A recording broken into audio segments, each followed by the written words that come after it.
So good morning. We have long believed in Facebook that there is a place for our social network in the schools. In the spring, we have conducted a research study with the cooperation of the Education Foundation. Indeed, they have been the core organizers of this research. And there have been schools participating in this research study. That had been the Wellington College and the London Nautical School. There had been in-depth interviews with educators who are already showcasing and using Facebook in their teaching exercises. And these two schools have been providing case studies for us, which are now integrated into this study. First of all, I would like to play you a little video which had been prepared with the students who had been participating in this project. And then I will continue with the presentation. Yeah, I'm addicted to this stuff, I would say. Well, I've been on Facebook for about a year. Because everyone wanted to keep in touch. So moving around quite a lot, you want to stay in touch. Definitely a social tool. So I use it all the time to do lessons as well. There's a revolution going on in education in the UK, and we saw how Facebook could be used in a really positive way inside schools and inside the classroom. We wanted to provide something which helps any teacher just be able to pick that up and think of some really straightforward, easy to implement ideas. All the focus has been on the dangers of social media. This was an opportunity to look at the positive side of it and actually use it for what I think is a very powerful potential to learn. We need to use social media, we need to use IT in the classroom because this is really the future. I wasn't convinced that collaborative learning can be enhanced. Yeah. So I thought, okay, well, we'll go with it. We'll see how it goes. Initially, I was quite sceptical, should I say, about how it would work. I don't see how they related, to be honest. I thought the boys wouldn't be interested in using it at all. It's the opposite, the boys really want to use it. I want you to find out on the internet when Shiba first cloned. If you're using a medium that they love and they instinctively know, then you're already well ahead. Do you know who the contenders were for leadership of the Communist Party at this time? We know there were some brilliant tools within Facebook, closed groups talking about things that are just within the classroom or that school group. You've got everything you need for a topic on one page. It generates that sense of flow of one event to another. I thought it was really interesting that how you have a timeline and use it for history. We basically put lessons, homework, events that happen, things like that. You know what you should be doing, you're making a movie on the iPad. They've been using iPads to make short videos about cloning and the history of DNA. Facebook was used as a platform to submit that work and to showcase that work. Boys, you're all done though. I know a lot of people who think they try hard to learn something. Then, when they get onto Facebook, a lot of people, they're happy and what they're interested in doing their work. I often just click on the page, see who's been on it, so I think it does encourage you to go on it a bit more in your free time. Everyone checks their Facebook really often. It means that in your free time, you're actively revising it as well. Sometimes I myself homework to comment on stuff and look through anything that's been added. So when you go home, the question you have, I can just ask my friend. There's certain people I speak to over the close things, so I can talk to them and tell them stuff and build relationships. We've got everything that we need to? Yeah. Well done. Good. Excellent. Somebody has a question, they stopped asking teachers. That's the funny thing. I take that as backhanded compliment, of course. But they turn to each other and they say, oh, how do you do this? Or where did you find that? They work as teams, they work as individuals. Having used it, my views have changed. The boys are very engaged with it, they're very enthusiastic about it, and they're getting a lot of stuff put on it. And they're also doing the work outside the classroom. Education is something that's the most important thing that anybody can give to their children, and the opportunities that technology offers is just really exciting. It's limitless what can happen. Let's use it to connect up UK schools with other schools around the world and really use the power of this incredible global platform.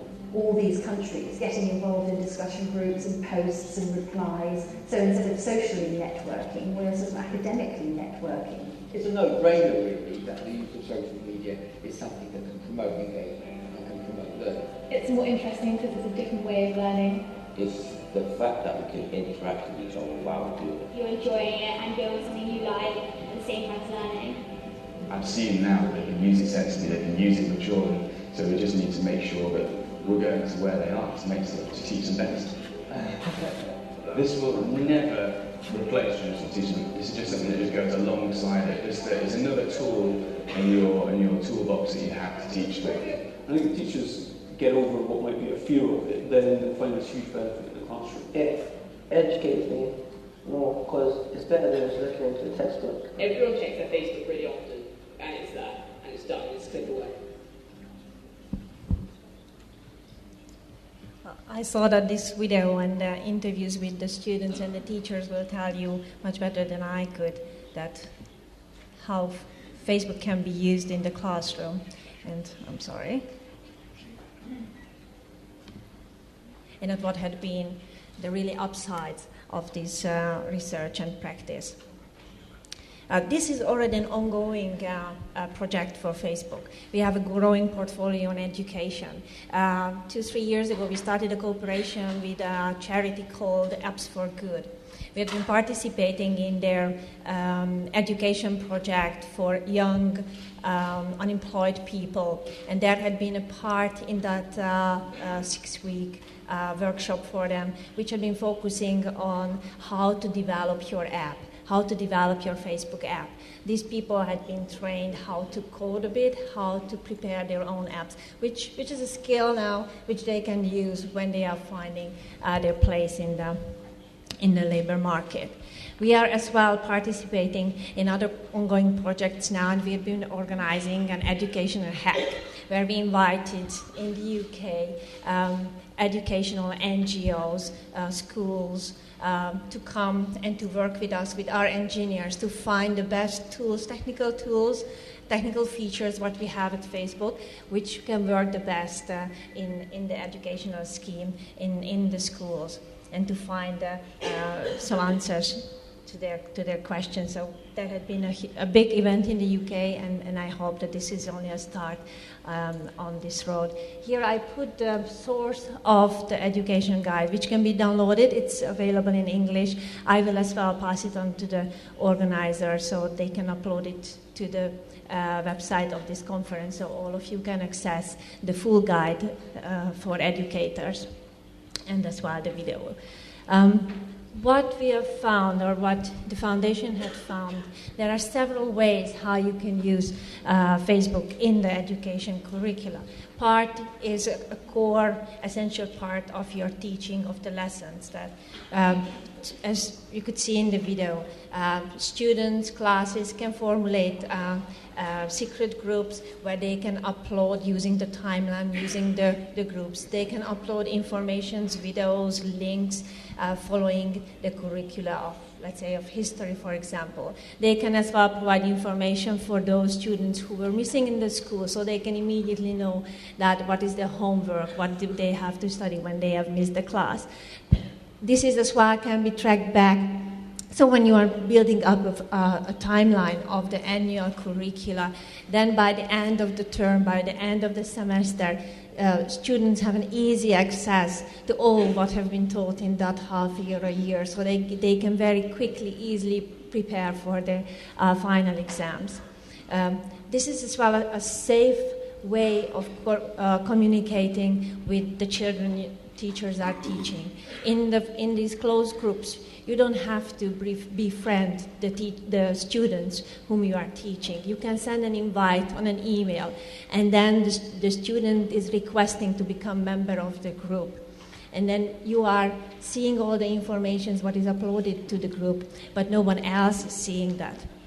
You as a teacher as well see immediately that how many of your students have been opening the links which you have uploaded, how many of your students have been reading what you are offering them as knowledge, so you can immediately track their activities and that how they are engaging with the materials what you are offering them.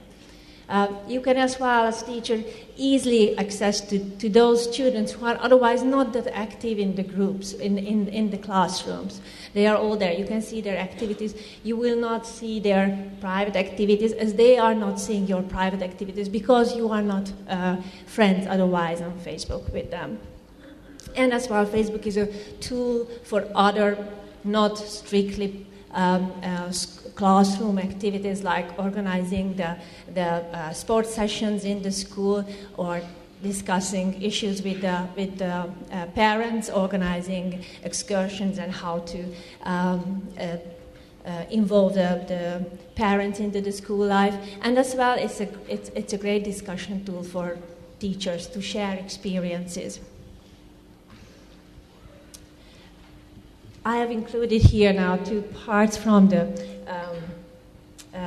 report to show you that in the studies, the director of the Apps for Good for a Head Teacher is highlighting that students are already extremely active on Facebook, so you do not have to convince them to get part of these exercises, but there is one very important element. This is a social exercise. This is not a top-down control exercise or tool, so it requires a different approach from the teachers.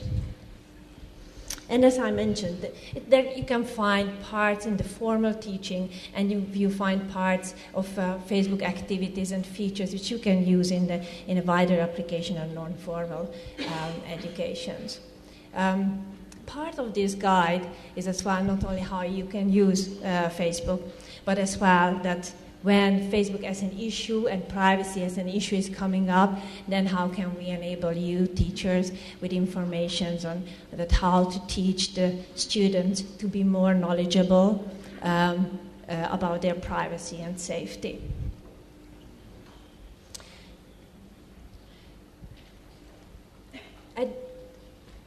Privacy is what you share and how you control.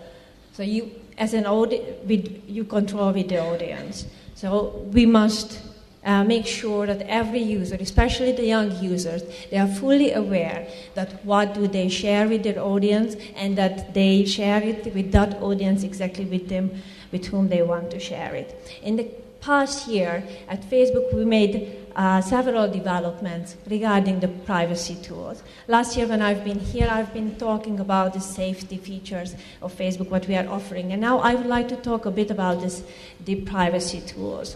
When someone joins Facebook, we are providing them an online education, whereby we are guiding them through the privacy tools we are offering. Honestly, when someone is registering at Facebook, they are so eager to be part of the Facebook community, to share and upload photos and chat with friends, that they might not be that eager to read the lengthy terms of conditions of Facebook. They are not reading the lengthy privacy controls which they can find among the policies. But they are ready to read these small bits of information what they are getting.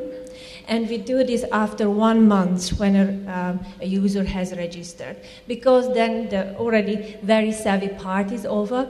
So we notice that users are much more eager and ready to go through and really read those bits of information when they are already having their first experiences with Facebook, so they already know how the feature and the service works.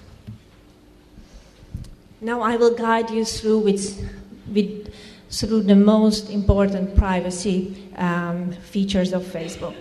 So once a user has registered on Facebook, then the first important thing is to set the basic privacy settings, to define whom they want to share with, how they want to share it, what do they want to include into their timeline, whether they would like to get tag review, and things like that. The other very important so-called inline privacy tool is for us, which we have developed in the recent years, is the audience selector. Each and every time, when someone is posting either a comment, a status update, or a photo on Facebook, they can or you can choose the audience of that piece of content, regardless of the default setting what you have set in the basic privacy setting. Because we realize that you want to choose different audience to different pieces of content. This is very important to use.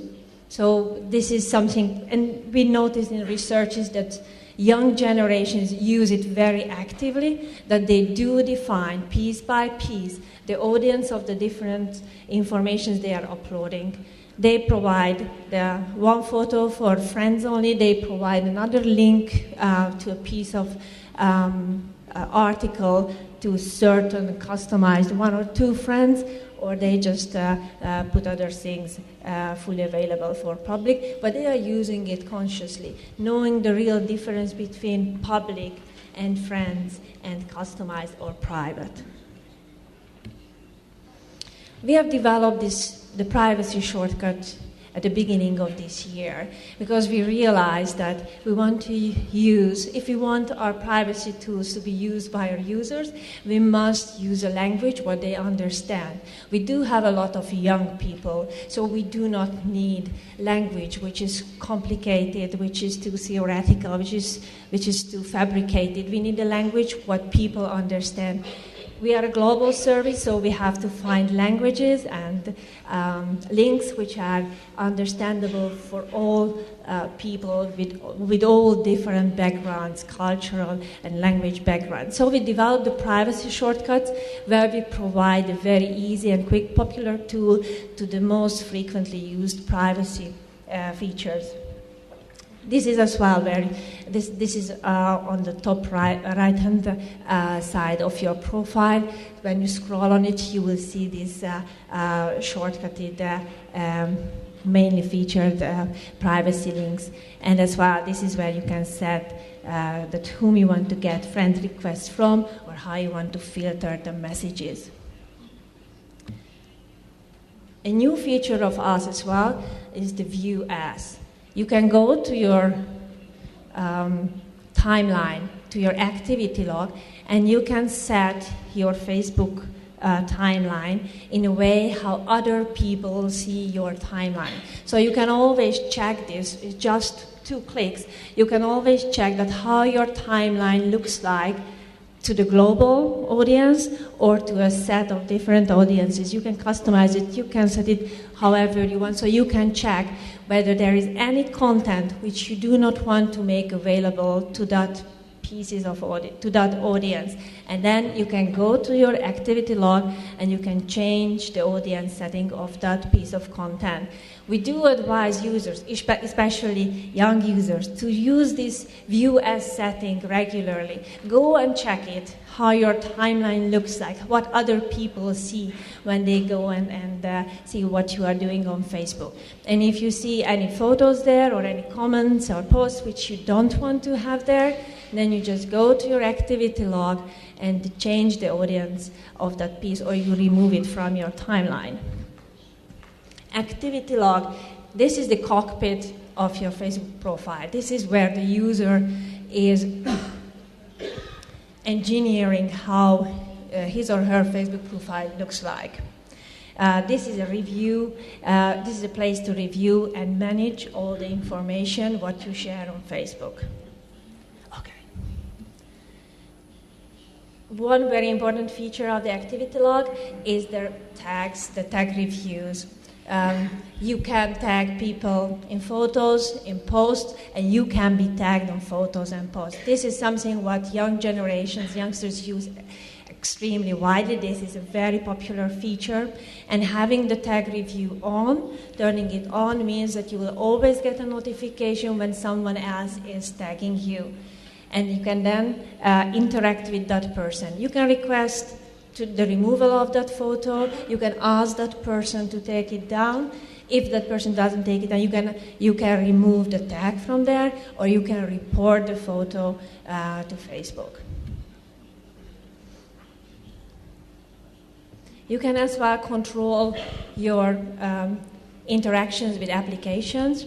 On Facebook Help Center, and then on the basic settings, you can as well set what kind of information you want to share with applications you are engaging with.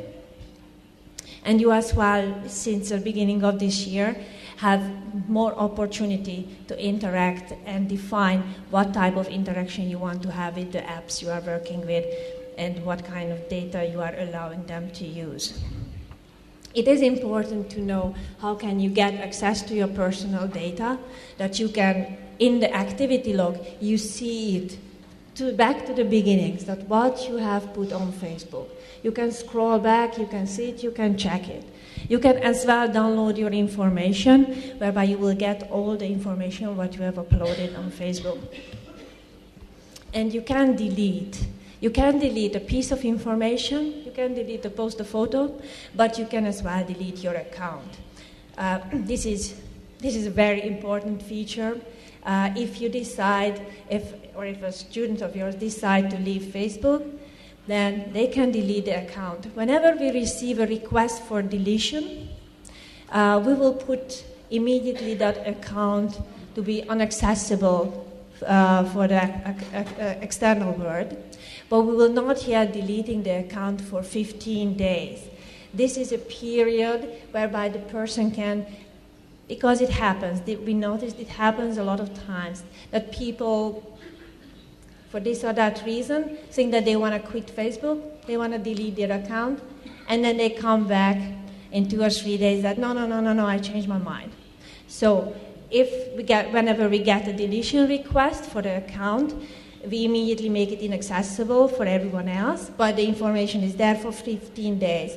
If we do not get a notification that I changed my mind, then we automatically scrapping all the data and deleting all the data on the 15th day. And that data is irrevocable. That data doesn't exist anymore either on Facebook. It might exist if the data had been downloaded, of course, in other parts of the internet. So still, it is important to, before uploading, before sharing, thinking twice what you want to upload in there. We do have some special privacy settings for underage users. They cannot be searched, they cannot be publicly searched, they can only share up to friends of friends, they are not in public listings, you cannot subscribe to minors.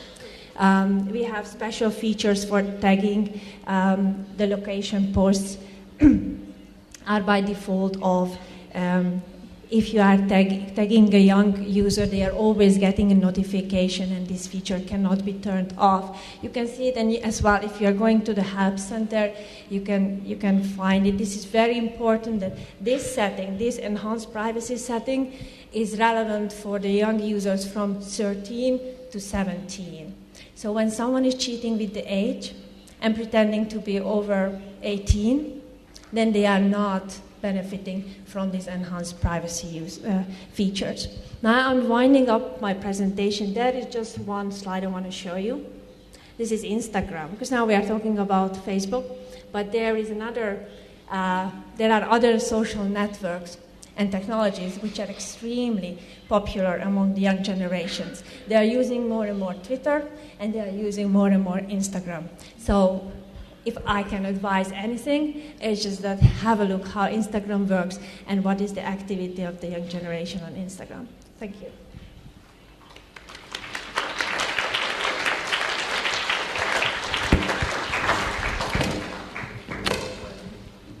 Thank you, Gabriela.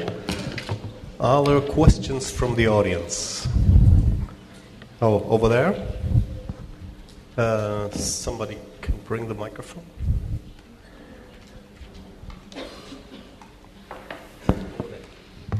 Would you introduce yourself, please?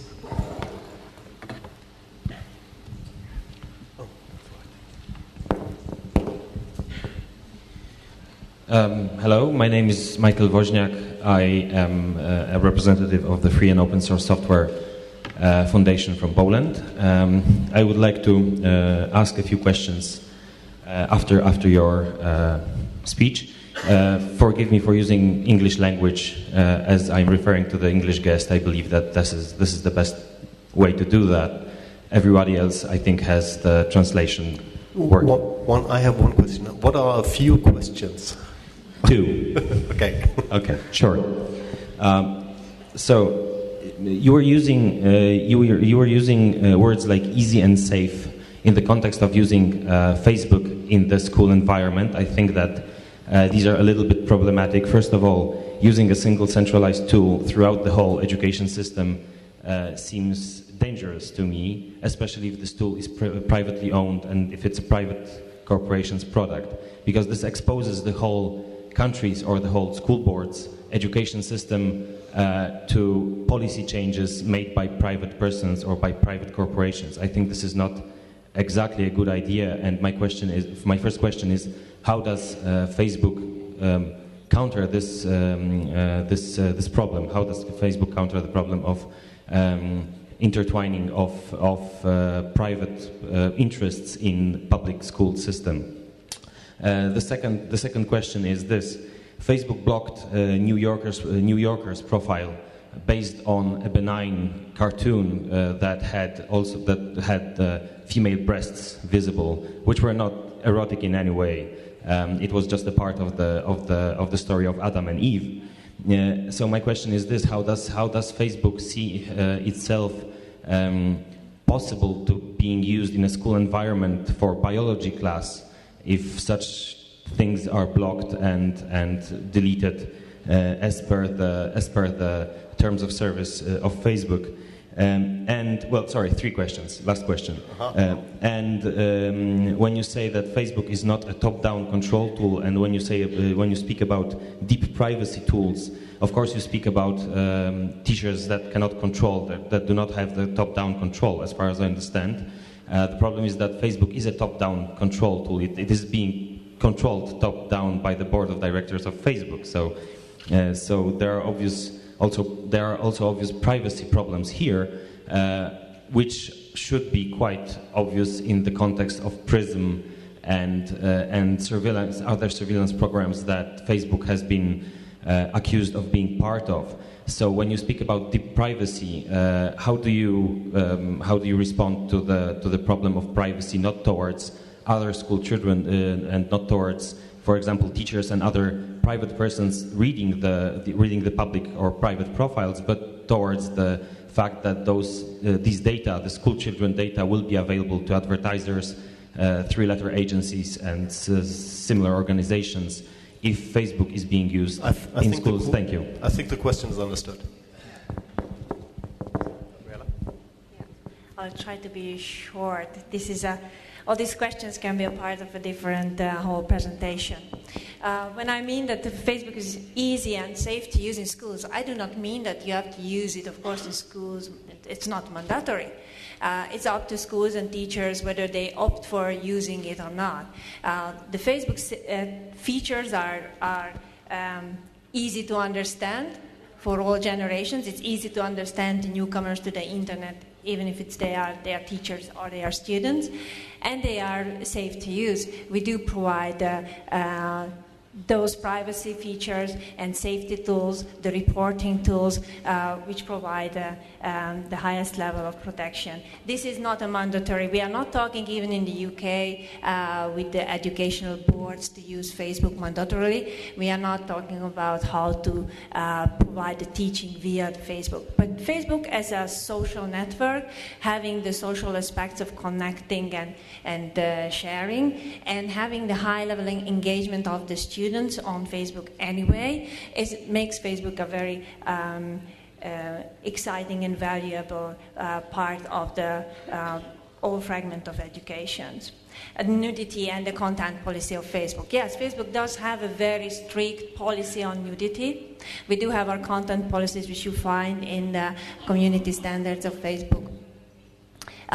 We did have some controversial issues which had been in the media as well regarding nudity, and this is because we are having audience. We do have users who are as young as 13 years old. We have made the decision that on the issue of nudity, we are not relaxing our standards. This does bring sometimes very questionable or highly criticized comments. We know that. We live with that. There are certain things which you cannot show on Facebook, but there are a lot of other things which you can.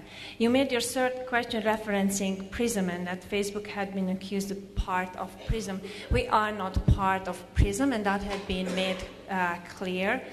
We have been not knowing of even the existence of PRISM before the issue had been published in the media, and we have been pushing back, and here now as well again I have to confirm that Facebook had not been giving replies to embark an anonymous data request. We have just published our transparency report, global transparency report, which you can find on the internet, and there you see and find that what data request we had and how we've been responding them.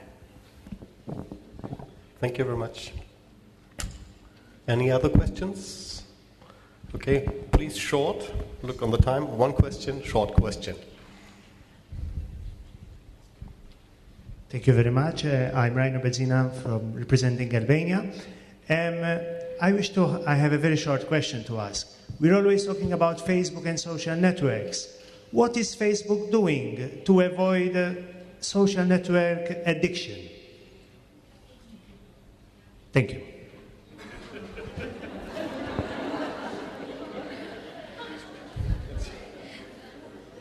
Well, we are always saying that using Facebook does not and cannot replace real life. So whenever you are using Facebook, don't do that instead of living your life. Use Facebook for connecting, for friends, and make an appointment that you will meet in the afternoon and you will play football or go for an excursion. You can share all the images, what you had collected during those real-life meetings and funs, but do not replace Facebook Live or do not replace your online life with your real life. And when Facebook is connecting you with friends, it means that you are connecting you with your real-life experiences. This is not a virtual world. On Facebook, you are meeting with your real-life friends, but do meet them in real life as well. Okay, thank you.